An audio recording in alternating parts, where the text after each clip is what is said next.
Warahmatullahi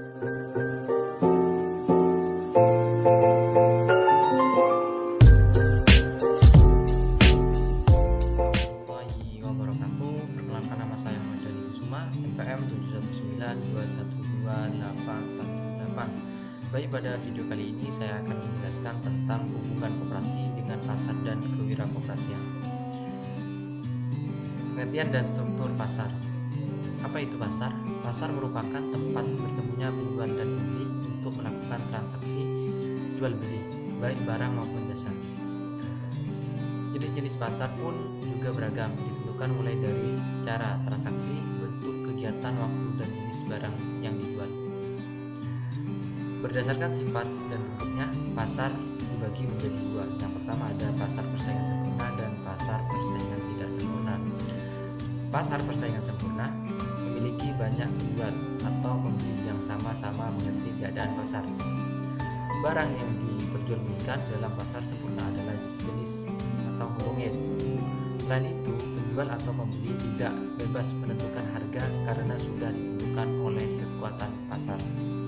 Terdapat beberapa ciri lain dari pasar sempurna, yaitu pembeli atau penjual memiliki informasi yang lengkap mengenai pasar.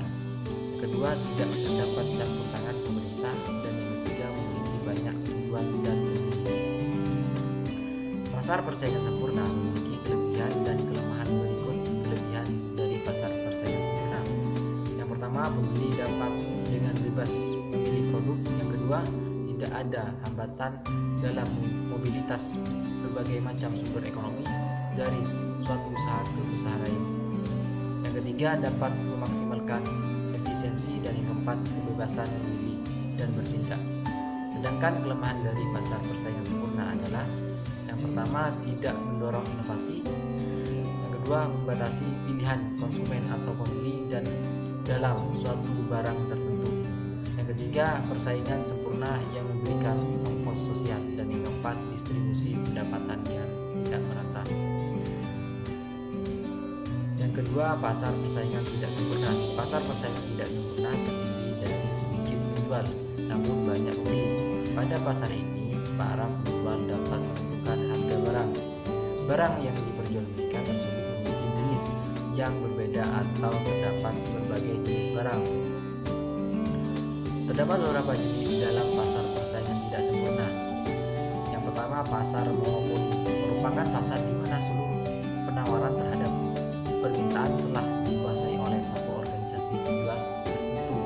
Pasar monopoli memiliki ciri-ciri sebagai berikut: hanya satu penjual sebagai pengambil keputusan harga.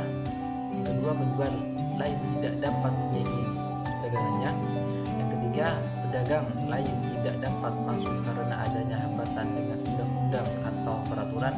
Keempat, jenis barang yang diperjualbelikan tersebut hanya semacam. Dan yang kelima, tidak ada campur tangan dari pemerintah dan masalah penentuan harga. Pasar monopoli memiliki kelebihan, yaitu keuntungan penjual relatif tinggi serta produk yang menguasai pasar pada umumnya diatur oleh pemerintah. Sedangkan kelemahan dari pasar monopoli yaitu pembeli atau konsumen tidak memiliki pilihan lain untuk membeli di situ. Selain itu, keuntungannya hanya terpusat ke suatu perusahaan dan terdiri dari eksploitasi pembeli. Dan yang kedua, pasar persaingan monopolistik merupakan pasar dengan banyak penjual yang menjual barang yang berbeda corak. Pasar dijumpai di sektor perdagangan, eceran, dan jasa, misalnya salon, toko, kelontong, dan lainnya. Koperasi dalam pasar monopoli, perusahaan penjual atau yang menghasilkan produk hanya satu, tidak ada produk substitusinya. Konsumen produk yang monopoli adalah banyak. Memasuki industri yang menghasilkan produk monopoli sangat sulit, bahkan tidak mungkin. Koperasi dalam pasar persaingan monopolistik, banyak penjual atau pengusaha dari suatu produk yang beragam.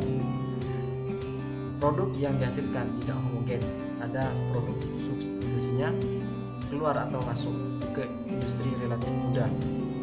Harga produk tidak sama di semua pasar. Pengusaha dan konsumen produk tertentu sama-sama bersaing. Pasar oligopoli dijalankan dua produsen atau lebih produk yang dijual memungkin dan saling menggantikan.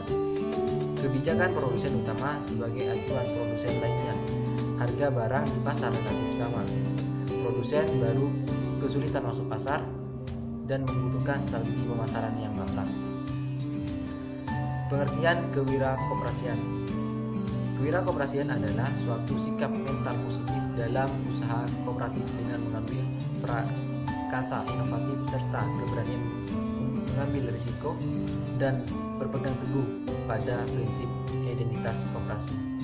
Fungsi kewirakoperasian. Fungsi atau kegiatan wirakoperasi. Jenis kewirakoperasian dibedakan menjadi 3 hal, yaitu kewirakoperasian rutin, grade, dan inovatif. Yang pertama, kewirakoperasian rutin. Kewirakoperasian rutin diarahkan pada kegiatan rutin organisasi usaha koperasi seperti produk pemasaran, personalia, keuangan, dan administrasi, dan lain-lain. Yang kedua, kewirakoperasian arbitrage. Arbitrage di sini dimaksudkan sebagai keputusan yang diambil dari dua kondisi yang berbeda. Tugas utama wirakoperasi dalam hal ini mencari peluang yang menentukan dari dua kondisi yang berbeda. Dan yang ketiga, kewirakoperasian inovatif. Wirakoperasi yang inovatif berarti wirakoperasi yang selalu tidak puas dengan kondisi yang ada. Ia selalu berusaha mencari, menemukan, dan memanfaatkan peluang yang teroleh. Tipe kewirakoperasian. Kewirakoperasian anggota. Anggota sebagai pemilik koperasi dapat menjadi wirakoprida yang mampu menemukan dan memanfaatkan peluang yang ada untuk pertumbuhan koperasi. Kewirakoperasian manajer mengangkat manajer sebagai pelaksana dan penanggung jawab kegiatan operasional dan tentunya mengharapkan perubahan yang memberikan keuntungan.